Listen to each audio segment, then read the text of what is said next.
অর্জুন এবং সোমনাথ শ্যাম দ্বন্দ্ব মেটাতে এবারে আসরে তৃণমূল সুপ্রিমো দেগঙ্গার কর্মী সভার পর সাংসদ এবং বিধায়ককে নিয়ে বৈঠক। আর এই বৈঠকে জেলা নেতৃত্ব ঝগড়া নয়, একসঙ্গেই কাজ করতে হবে দলের জন্য। দুজনেই গুরুত্বপূর্ণ বার্তা মমতা বন্দ্যোপাধ্যায়ের। প্রবীণদের যোগ্য মর্যাদা দিতে হবে, পুরনো চাল ভাতে বাড়ে, নতুন চাল আগে বাড়ে, তাই দুজনকেই দরকার বললেন মমতা বন্দ্যোপাধ্যায়ের। এর আগে দ্বন্দ্বের মধ্যেই মঞ্চে ফটো ফ্রেমের ছবি দেখা যায়, অর্থাৎ একসঙ্গে অর্জুন সিং এবং সোমনাথ শ্যাম। সাংসদ বিধায়ক আড়াআড়ি ভাবে চিড়, কিন্তু এই বিবাদ মেটাতে পাশে বসিয়ে কড়া বার্তা তৃণমূল সুপ্রিমোর। আর এই নিয়ে সরাসরি কথা বলবো, সঙ্গে রয়েছে আমাদের প্রতিনিধি প্রবীর চক্রবর্তী। প্রবীর, আমরা মঞ্চে দেখেছিলাম ফটো ফ্রেম, সাংসদ এবং বিধায়ক দুজনে পাশাপাশি বসে, তারপর তাদের সঙ্গে কথা বলেন তৃণমূল সুপ্রিমো। কি বার্তা, কি আলোচনা হয়, কি জানতে পারছে সূত্র মারফত? দেখো, একদম বক্তব্যের শুরুতে মঞ্চে আমরা দেখেছি যে মমতা বন্দ্যোপাধ্যায় বক্তব্যের শুরুতেই পরিষ্কার করে দিয়েছেন যে কোনো ঝগড়াঝাটি তিনি অ্যালাউ করবেন না। তাকে ৩৬৫ দিন কাজ করতে হচ্ছে।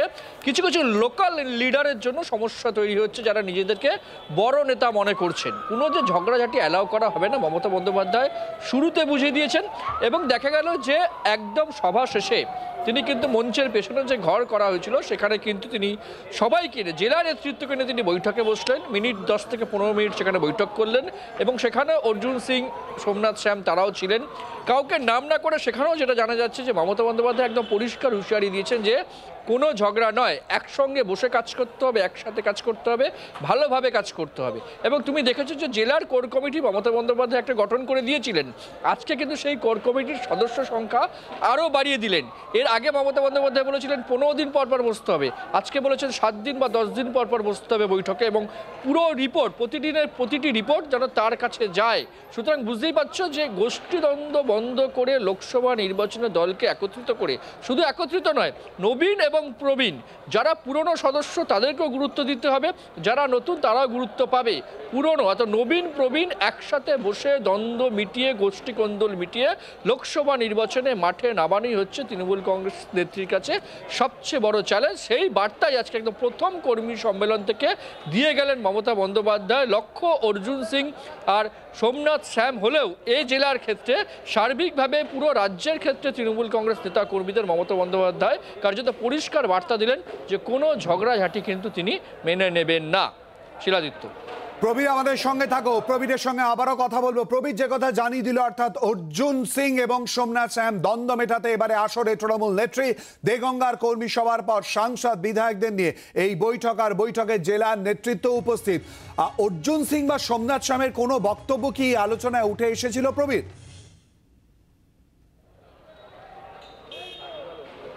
দেখো, কোনো অর্জুন সিং বা সোমনাথ শ্যাম আলাদা করে কিন্তু মমতা বন্দ্যোপাধ্যায় কিছু বলেননি। কিন্তু যেহেতু গত কয়েকদিন ধরে একদম প্রকাশ্যে সাংসদ এবং বিধায়ক একে অপরের বিরুদ্ধে তোপ দাগছে, তাতে যথেষ্ট যে বিব্রত তৃণমূল কংগ্রেস সেটা বোঝাই যাচ্ছিল। এবং শুরুতেই দেখা গেল যে মমতা বন্দ্যোপাধ্যায় অন্য বক্তব্য রাখার আগে শুরুর যে লাইন, সেই প্রথম লাইনে তিনি বললেন ঝগড়াঝাটি তিনি মেনে নেবেন না। সুতরাং টার্গেট যে অর্জুন সিং এবং সোমনাথ শ্যাম, সেটা কিন্তু বোঝার কোনো সমস্যা নেই যে এক্ষেত্রে দাঁড়িয়ে যে এখানে টার্গেট দুজনেই, যে দুজনকেই বলা যে ঝগড়াঝাটি মিটিয়ে নিন। এবং এই দুজন উত্তর 24 পরগনা ক্ষেত্রে এই মুহূর্তে ঝামেলা করলেও বেশ কিছু জেলাতে তৃণমূল কংগ্রেসের এই ধরনের সমস্যা রয়েছে বলে রাজনৈতিক মহলের মত। সেক্ষেত্রে দাঁড়িয়ে অর্জুন সিং এবং সোমনাথ শ্যামের জেলায় দাঁড়িয়ে তাদেরকে সতর্ক করলেও আসলে এই বার্তা যে মমতা বন্দ্যোপাধ্যায় পুরো রাজ্যের জন্য তৃণমূল কংগ্রেস নেতাকর্মীদের জন্য, সেটাও কিন্তু মনে করছেন তৃণমূল কংগ্রেস নেতাকর্মীরা।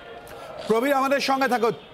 তৃণমূল সুপ্রিমো প্রথমেই যে বার্তা দেন, পুরনো এবং নতুন দুজনকে নিয়েই একসঙ্গে চলতে হবে, বার্তা দিয়ে ঠিক কি বলেন তিনি শোনাবো। নিজেদের আরো সংগঠিত করতে হবে, ছাত্র যুবককে প্রায়োরিটি দিয়ে নিয়ে আসতে হবে, কিন্তু সিনিয়র লিডারদের যোগ্য মর্যাদা দিতে হবে, সিনিয়র লিডারদের যোগ্য মর্যাদা দিতে হবে। এটা আমি বারবার বলছি। পুরনো চাল কিন্তু ভাতে বাড়ে আর নতুন চাল আগে বাড়ে। দুটো চালকেই আমার দরকার, পুরনোকেও দরকার, নতুনকেও দরকার, পুরুষকেও দরকার, মহিলাদেরও দরকার, ভাইদেরও দরকার, বোনেদেরও দরকার। সবাইকে নিয়ে চলতে হবে। আর আওয়াজ তুলবেন, অলি গলি মে চোর হ্যায়, বিজেপি পার্টি চোর হ্যায়। ঠিক আছে।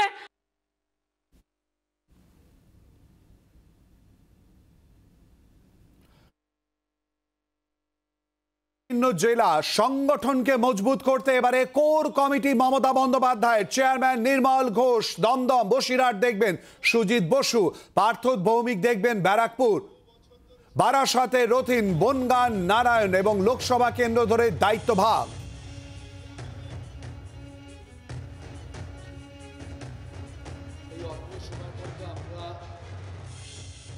নির্মল ঘোষকে চেয়ারম্যান করে ব্রাত্য বোস, শোভনদেব চট্টোপাধ্যায়, রথিন ঘোষ, চন্দ্রিমা ভট্টাচার্য, সুজিত বোস, তাপস রায়, নারায়ণ গোস্বামী, বীণা মণ্ডল, নুরুল ইসলাম, বিশ্বজিৎ দাস, গোপাল শেঠ, মমতা ঠাকুর, সুরজিৎ বিশ্বাস, সুকুমার মাহাতো, রফিকুল ইসলাম মণ্ডল, তাপস দাশগুপ্ত, রফিকার রহমান, এটিএম আবদুল্লাহ, গোবিন্দ দাস, এদের নিয়ে একটা আমি কোর কমিটি তৈরি করব এবং অন্যান্য সাংসদরা এবং বিধায়করা তারা এই কমিটিতে তাদেরও আমন্ত্রণ জানানো হবে।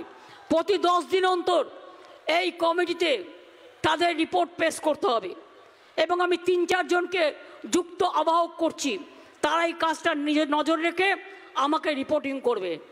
নির্মলদা যেমন চেয়ারম্যান আছে, সুজিত বোস থাকবে দমদমের ওদিকটা থেকে, পার্থ ভৌমিক থাকবে ব্যারাকপুরের ওদিকটা থেকে, হাবড়ার এদিকটা থেকে নারায়ণ গোস্বামী থাকবে। আমার মনে হয় এটা বসিরহাটটাও সুজিত দেখবে। আর গোষ্ঠী কোন্দল মেটানোর জন্য কড়া বার্তা দিয়ে মমতা বন্দ্যোপাধ্যায় ঠিক কি বলেন শোনাবো।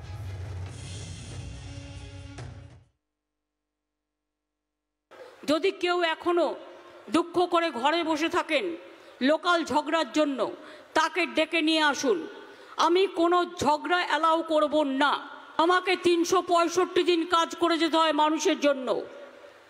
আর কেউ যদি লোকালি ভাবেন আমি বড় নেতা হয়ে গেছি, পার্টিটাকে না ভালোবেসে নিজেকে ভালোবাসবো, সেটা হবে না, সেটা করা যাবে না। তৃণমূলের কাজ হচ্ছে নিজেকে সেবা করা নয়, মানুষের সেবা করা। তৃণমূল কংগ্রেস পরিবার হচ্ছে মানুষের পরিবার, এটা মাথায় রাখতে হবে। বাংলার আওয়াজ, বাঙালির আবেগ, জি 24 ঘন্টা।